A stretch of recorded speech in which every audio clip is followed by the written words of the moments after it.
Hey, what's up guys? So today we are going to be going over the first place North America World Championship Qualifier deck profile, Corey McDuffie's Hat Tricks, which is the Hands Artifact Trap Tricks deck that a lot of people have been asking me for the deck profile. But not only we're going to be going over the deck profile, we'll kind of talk about how to actually combat this deck, but let's go ahead and get started with it. So first off, we got triple Mortal Tech, we got double Diona, triple Murmillo, 6 copies of the Fire Hand, so 3 Fire, 3 Ice, 2 Maxi, 1 Dark Hole, 1 Soul Charge, 3 Upstart Goblin, 3 Pot of Duality, 1 Pot of Duplicity or Dichotomy, 3 Mystical Space Typhoons, 3 Artifact Sanctums, 1 Bottomless, 2 Trap Tricks, Trap Hole, Nightmare, Torrential Tribute, Compulse, Call of the Haunted, Wiretap, Black Horn of Heaven, and Solemn Warning. For his extra deck, he's got Gaia Dragon, the Thunder Charger, Tyrus, he's got Consider Pleiades, number 61 Volcasaurus, Artifact Durandal, Karagon, the Anti-Luminescent Knight. There, I said it.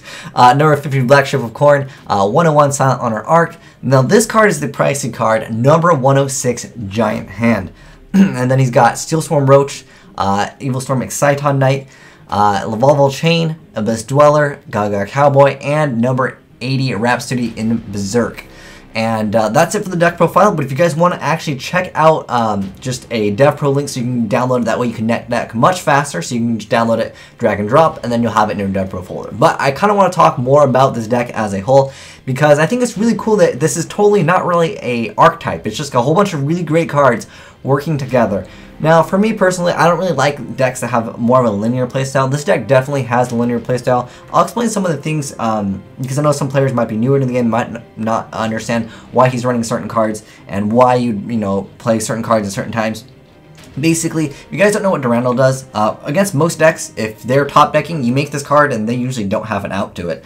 Because this basically, whatever they have as an out, you're just like, nope, you're going to activate that effect to actually pop one of my back row. And going into the new ruling where you can't actually draw during the first player's first turn, this deck actually doesn't really suffer from that because you gain so much advantage with this deck anyways. This deck is all about slow, free, little advantage. This deck does not OTK, so if you're interested in playing more of an OTK-based deck, this is not going to be for you, because very rarely will this deck actually pull off an OTK unless you happen to have like multiples of these set and you've popped stuff. And basically, like I said, the deck revolves around this playstyle of actually just being able to get free advantage over and over, and just going to drive some players crazy when they play against this deck. They're like, I can't do anything because whenever I go for my plays, they're just going to disrupt you. And the thing is, you can't really like run Royal Decree against this deck, because Ice Hand is always there to actually get rid of it. And especially with this build with playing triple MST, which I think a lot of players generally will net deck. Whatever gets first place, it's just kind of how Yu-Gi-Oh goes.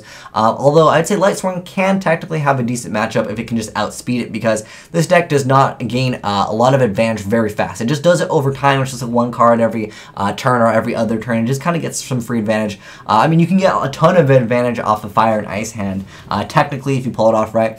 But for you players that are actually interested in building this deck in real life, because some of you guys have asked me, I'm really interested in playing a new deck. I really don't like Lightsworn just because sometimes I don't get the hand I want. The bad hands happen. That's just how Lightsworn is just kind of designed anyways. It's a high risk, high reward type of deck, and they want more of a consistent deck, and they're interested in perhaps picking this deck up in real life. And my suggestion to you is not to actually pick this up unless you've got a tournament that you got to go to before the shaddolls actually come out. I know someone out there is going to be like, Asian Eyes, you talk about shaddolls in every video. Remember when I was talking about how good the Fire and Ice hands were? Well, apparently in America, we can only top with Fire and Ice Hand and everything, because that's, I mean, if you look at what's been topping for the World Championship qualifiers, America, they gotta play, they're all about the hats. Apparently this is the deck and this is the playstyle that they kind of favor. In Europe, you got the Mermills, like you got so much more variety in other parts of the world, where America, they're all about the hat tricks. So it just kind of goes towards the playstyle of gaining just free little advantage, rather than I guess going for that huge push. I mean, there was a lot of Lightsworn players also at this event, but the thing is, this is the deck that took first place, so a lot of people are interested in playing it. But let me go ahead and break this down for you guys if you guys are interested in playing this deck in real life. There's a new archetype called shaddolls. If you guys haven't heard me talk about it for the past 500 videos. And this card over here, El Shaddoll Midrash, will actually completely wreck this deck, because basically Mortal Attack can't do anything. Your Dionas won't really do anything, because you're going to summon it, and then you're going to special summon the Murmillo over here, and then you're not going to be able to XYZ because this card says each player can only special summon it once per turn.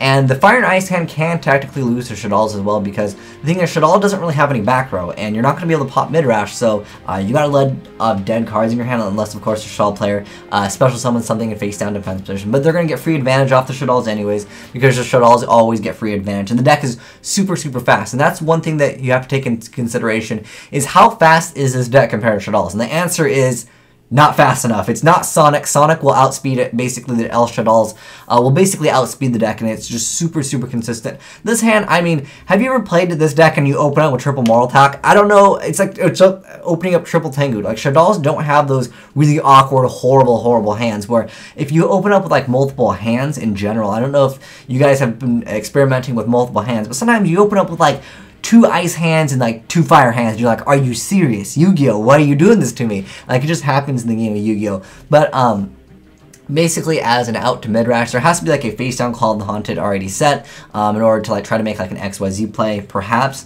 There also might need to be like a compul set. Like, I mean, basically what it comes down to, you can't Black Horn of Heaven the shaddoll fusion. You can technically Solemn Warning it, but the thing is, they can search out the card anyways, and you play 2,000, and they, you know, haven't really lost anything. Because majority of the time when you're playing this deck, the only XYZ that really gets left on board that really doesn't like stun you or really do anything, it's just kind of brought out to set them up, is basically going to be Lavalval Chain. If there's nothing that they need to throw up on board, they'll make a Lavalval Chain, and they'll either send whatever they need to send to the graveyard, which would be something like Marmillo, so this card can have a target, or they can stack this card to the top of the deck. So just keep that in mind if you're playing this deck, and you're able to go for a XYZ play. Maybe you already have back row, you don't have any monsters, you're like, what should I go for? Well, being able to stack another Diona is really good, because being able to make another you know, XYZ you know, next turn, maybe when your opponent goes for something good, you can go ahead and actually 101 it.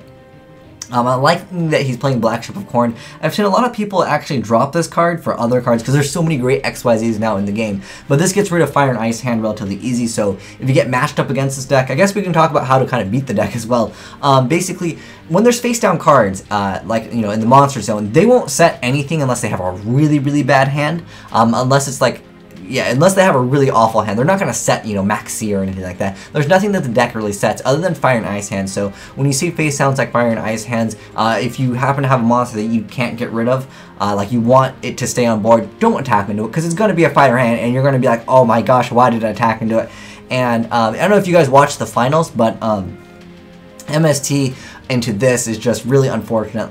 Don't blind MST into the deck. A lot of time you'll see that they'll add a card with Marmillo. Just try to watch where that card goes in their hand. I know if it's on Dueling Network, you know, they shuffle their hand on that, and it's kind of more difficult to actually watch. But even in real life, try to watch what they're adding, and then try to see where they're setting the card, because that can be really key in knowing which one's the bottomless and which one's the moral attack. Because if you MST and you hit this, and there's something for them to pop, they're going to get extra free advantage off of it, because not only do they have a 2100 beater, but they've popped your card and your MST has now gone out the window, and you're going to be very sad.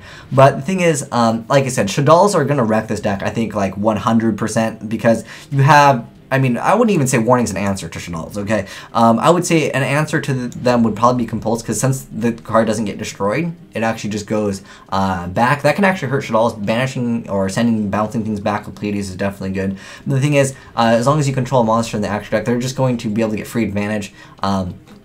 Pleiades will be fantastic against you know, mid-rash, but the thing is, Pleiades doesn't come out, or just rank 5s in general, don't come out too often. I mean, they're definitely, you know, viable in the deck, but they don't come out too often, just throwing them out there without, you know, protection anyways. So at that point, you might be looking at a game where you'll have to actually pop the back row with a shaddoll before you go for your play, and then on top of that, there's still Pleiades, but there's still that card Shaddoll Dragon, which can bounce back, you know, a monster on board. So there's a lot of options for shadolls anyways, and like I said, I've talked about shadolls enough, and the thing is, this, I feel like shadolls are just going to completely destroy this deck, because what do they have as an out to mid-rash? I mean, realistically, you have Compulse. Like, Compulse, if you have a set Call of the Haunted, not everyone even plays Call of the Haunted in the Trap Tricks hat deck. It's like Compulse or nothing. Like, there's very few things, because even Soul Charge, you activate Soul Charge, what are you going to bring out? You're going to go ahead and Special Summon, and then you can't XYZ, so nothing in your deck can really get over mid-rash, unless you're playing Honest, of course, but then they're going to be able to add back Shaddoll Fusion, and then even if you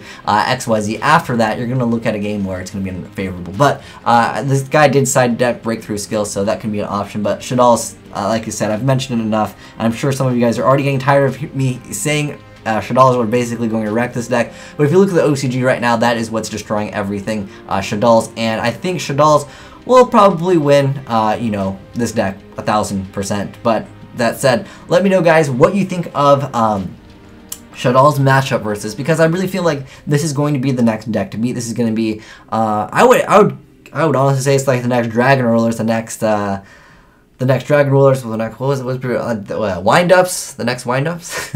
I mean, it doesn't really loop you, but it gets so much, it doesn't ever lose advantage is basically what it does, and it gets so much consistency, it is just crazy, and they'll be drawing cards like crazy. But like I said, guys, if you're interested in building this deck in real life, only do that if there's going to be a tournament relatively soon and you want to go to it. But if you're, you know, not really, you know, going to a tournament, you're like, you know what, I got a couple, you know, weeks, months, you know, basically a month is what it comes down. If you've got like a month to wait for Shaddolls, because you're going to actually gain a lot more from Shaddolls. I don't know what rarity they will be. Maybe Shaddolls will all be secret rare, and at that point, maybe, hey, you can go ahead and try to play a different deck. But this deck just has a really bad matchup against Shaddolls. If you guys haven't seen some videos, I don't know if I have any up, but I've wrecked the Hat-Tricks deck 1000%. If you bake Midrash, the deck folds, basically. But anyways, thanks for watching, guys. Asian Eyes signing out.